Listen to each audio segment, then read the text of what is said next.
自尊心係乜嘢咧？自尊心係你對自己嘅睇法。自尊心咧高或者低，反映你點樣睇自己。你擁有一個點樣嘅自我形象？有人話自尊心係自我能力同埋自我喜愛嘅程度。簡單咁講，係你對自己嘅肯定，佢係你對自我形象嘅一份主觀嘅感覺。呢個主觀嘅感覺可以係合理嘅，亦都可以係唔合理嘅。但係自尊心同性格以及心理健康有密切嘅關係。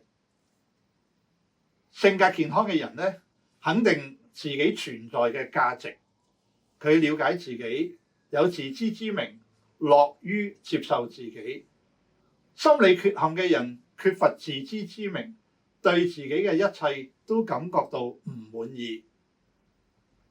自尊心低嘅人咧，會時時自責、自卑、自怨自艾。佢感覺得自己有好多嘅缺陷，為自己嘅缺陷感到自卑。佢時時以為我個樣平庸，我嘅身材太矮太肥，冇人中意，好驚人哋拒絕，於是逃避去接觸其他嘅人，去害怕建立更深嘅關係，於是惡性循環，越嚟越冇朋友，越感覺自卑，越嚟封閉自己。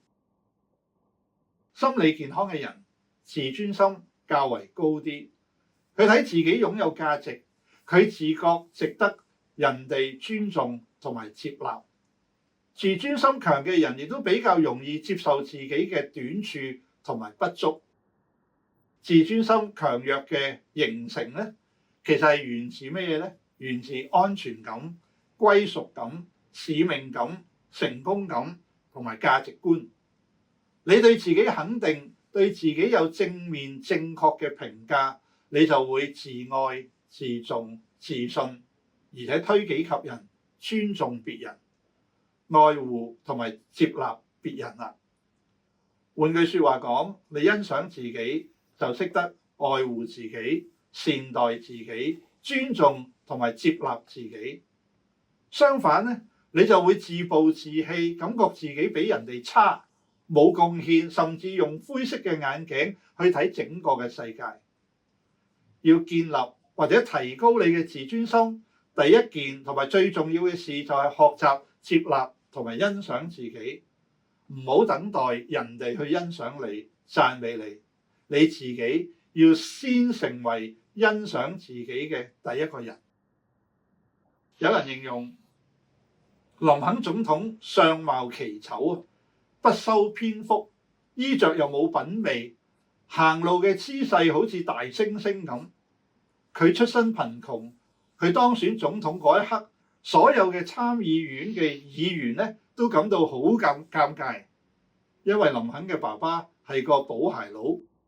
但係大部分美國參議員咧都係名門望族，出身上流，人人都自認優秀。佢哋從來冇諗過由一位寶鞋佬嘅仔嚟到領導佢哋。於是有人就設計當眾去羞辱林肯。當林肯第一次喺參議院演講嘅時候，有一位態度好傲慢嘅議員企起身，當眾咁對住總統咁話：林肯先生，喺你開始演講之前，我希望你記住，你係一個寶鞋佬嘅仔。佢講完，全堂大笑。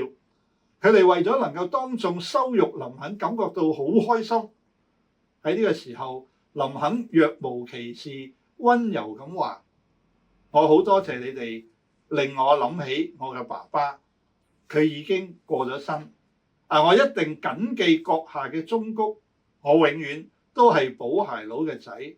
但係我更加知道，我做總統永遠冇辦法好似我爸爸寶鞋一樣做得咁好。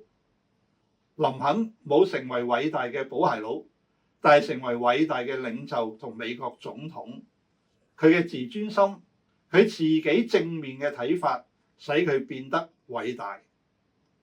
當你面對唔公平嘅對待、批評或者嘲笑嘅時候，只要你接納同埋尊重自己，冇人可以使你變成渺小。你渺小係因為你自己睇唔起你自己。所以聖經話不可叫人小看你年輕啊！總要在言語、行為、愛心、信心、清潔上都作信徒的榜樣。同時，保羅亦都提醒我哋，不要看自己過於所當看的，要照着上帝所分給各人信心的大小，看得合乎中道。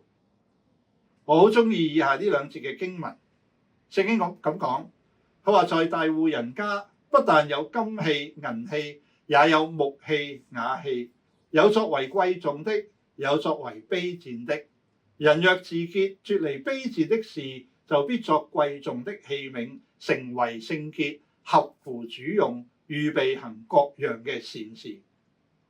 乜嘢係貴重嘅器皿呢？金同銀、木器、瓦器，其實樣樣都可以成為貴重嘅器皿，只要你脫離卑賤嘅事，包括你對自己負面嘅評價，將貴重嘅嘢放入去，就係你對自己嘅尊重、欣賞、肯定同埋接納，你就係貴重嘅器皿，你就係神眼中最寶貴嘅。